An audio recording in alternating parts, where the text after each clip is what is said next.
और we want you to host that event, या कुछ मीडिया के लोग चाहिए, तो आप बातचीत शुरू कर देंगे। आपको लगेगा कि अमित का रेफरेंस दिया है, विश्वास है, क्रेडिबल नाम है। फिर वो कहेगा Dhruv ji I think Amit is also calling you, आप एक काम कीजिए वो कॉल मर्ज कर दीजिए, हम तीनों आपस में बात कर लेते हैं, क्योंकि हमने उनको भी इन्वाइट किया है। तो आपको एक और कॉल आ रहा होगा पैरेलली, आप कहेंगे यार ये अमित का नंबर तो नहीं है, नहीं वो उनका वीआईपी नंबर है, आप मर्ज कीजिए ना, बात करते हैं ना, अभी तुरंत क्लोज करते हैं इसको। ओके, थोड़ा सा अर्जेंसी दिखाया और आपको लगेगा क्या है, मर्ज कर दिया आपने। जैसे ही आप मर्ज करेंगे आपके अकाउंट से पैसे निकल जाएंगे, या आपका व्हाट्सएप हैक हो जाएगा, या आपका फेसबुक गूगल कुछ हैक हो जाएगा। क्यों हैक हुआ? आपने कोई ओटीपी दिया? नहीं दिया। आपने कोई लिंक क्लिक किया? नहीं। आपने कोई ऐप इंस्टॉल की? नहीं। फिर आपके पैसे क्यों निकले? फिर आपका व्हाट्सएप क्यों हैक हो सकता है? सोचिए, यही टेक्निक है बस। कैसे? मैंने आपने 2 इनकमिंग कॉल मर्ज की। यस। यही क्या? यस। चैलेंज यह था कि दोनों इनकमिंग कॉल अननोन नंबर से थी, इसमें से एक भी नंबर आपके फोन में सेव नहीं था। बिल्कुल करेक्ट। yes. ये वाला भी अननोन था, वो भी अननोन था। yes. बस यही नहीं करना है। ये जो दूसरा कॉल आपको आया वो ओटीपी का कॉल था। आजकल सारे ओटीपी कॉल पे आते हैं। okay. जो पहले एसएमएस पे आते थे, now you have an option to invite them on call. WhatsApp का ओटीपी कॉल पे भी मंगा सकते हो, yes. बैंक का ओटीपी कॉल पे मंगा सकते हो, yes. गूगल का ओटीपी कॉल पे मंगा सकते हो, फेसबुक का ओटीपी कॉल पे मंगा सकते हो। तो जब वो क्रिमिनल आपसे बात कर रहा है, जो पहला कॉल है वो तो क्रिमिनल का है, वेरी क्लियर। उसने कहा अमित जी का कॉल आ रहा है, अमित का इस कॉल से कोई लेना देना नहीं है। तो दूसरा कॉल वो बैंक का है, वो बैंक के ओटीपी का कॉल है। आपने कॉल मर्ज कर दिया, जैसे ही आप कॉल मर्ज करोगे तो क्रिमिनल को ओटीपी सुनाई दे जाएगा। By the time you realise कि यार ये अमित क्या बोल रहा है, तब तक तो वो रेडी है ना अप्लाई करने को, कोड अप्लाई करेगा। ओके। तो आपका ओटीपी ही तोड़ाना है। बिल्कुल। उसके बाद लगता है कि आपने ओटीपी बताया नहीं, फिर भी आपके अकाउंट से पैसे निकल गए। तो एक और चीज मैं हमेशा बोलता हूं अपने अवेयरनेस सेशन में, कि जितने भी आपने poster banner cyber safety awareness के देखे होंगे, उसमें लिखा होता है अपना ओटीपी मत दीजिए, ओटीपी मत दीजिए। आज सुबह से सुने जा रहा हूं मैं। बिल्कुल सर, रेडियो पे भी ये चिल्लाते रहते हैं। एक्चुअली कोई कभी ओटीपी देता ही नहीं है। अभी आप कितने भी केसेस देख लीजिए, कभी ऐसा हुआ कि आपसे कहा हुआ कि ध्रुव जी अपना ओटीपी बताइए, हाँ हाँ लीजिए ना, लिख लीजिए। अच्छा वो अपना पासवर्ड भी तो बता दीजिए, हाँ हाँ पासवर्ड भी लिख लीजिए। ऐसा होता है क्या कभी? नॉर्मली क्या अपना पासवर्ड मत दीजिए, ओटीपी कोई नहीं देता। 99.99% लोग नहीं देते। बहुत ही रेयर होगा जो शायद दे भी दे। ओटीपी एक तरीके से निकाला जाता है, एक कहानी होती है उसके पीछे, और वो कहानी जब तक लोगों को पता नहीं होगी, और वो कहानी सुनना चाहूंगा सर, वो तो निकलता रहेगा। जी बताइए। तो एक बड़ी इंटरेस्टिंग और ओटीपी निकालने की कहानी बताता हूं। मेरे एक मित्र हैं, वो यूएस से आए हुए थे, यूएस में एक कंपनी में काम करते हैं। लखनऊ में थे, अपनी माता जी को थोड़ा सा तीर्थाटन करा रहे थे, वो घुमा रहे थे। तो शायद उस दिन उनको दिल्ली आना था, बनारस से लखनऊ आए होंगे और लखनऊ से दिल्ली आ रहे थे। तो फ्लाइट उसमें थे, एयरपोर्ट पर थे। तो उनकी माता जी थोड़े से थकान फील कर रही थी, और फिर उसके बाद दिल्ली से शायद वापस यूएस का कोई फ्लाइट था उनका।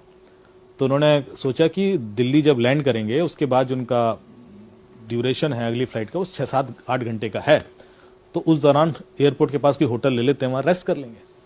तो वो गूगल पे उन्होंने सर्च किया दिल्ली एयरपोर्ट के आसपास कोई होटल, तो उनको एक नंबर मिल गया लेमन ट्री का। अच्छा।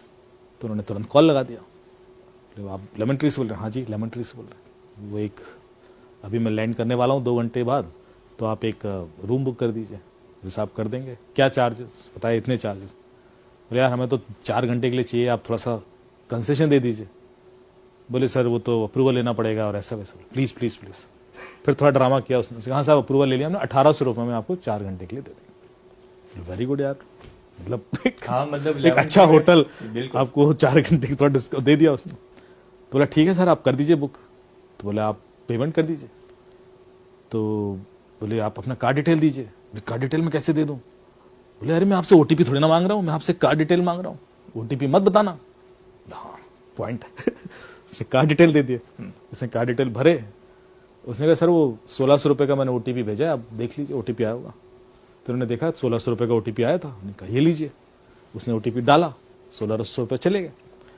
अब वो बंदा बोला ठीक है मुझे बुकिंग नंबर दे दीजिए। बोले सर वो पेमेंट रिफ्लेक्ट नहीं कर रहा है आप। ओके। कह रहा ऐसे कैसे हो सकता है, हमारे 1600 रुपये कट दिए, हमारे अकाउंट से निकल गया, एसएमएस आ गया। बोले पता नहीं सर यहाँ रिफ्लेक्ट नहीं कर रहा है, हमारे अकाउंट में आया नहीं अभी तक।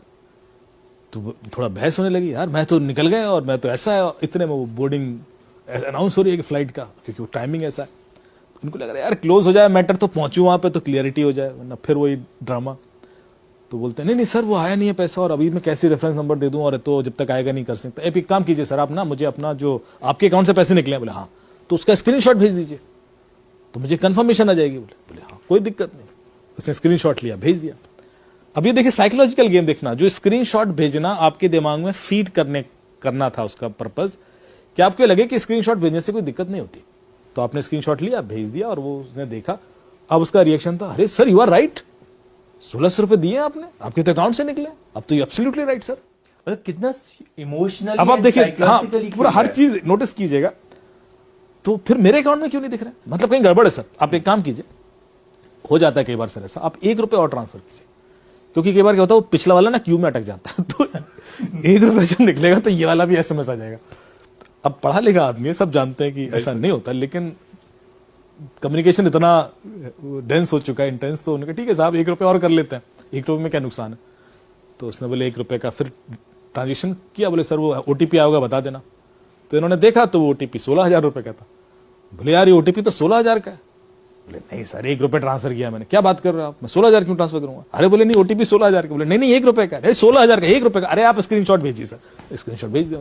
फिर दोबारा आप समझे नहीं बात को। पहली बार जब स्क्रीनशॉट भेजा था तो उसमें ओटीपी नहीं था, अब जो स्क्रीनशॉट भेज रहे हो उसमें तो ओटीपी है।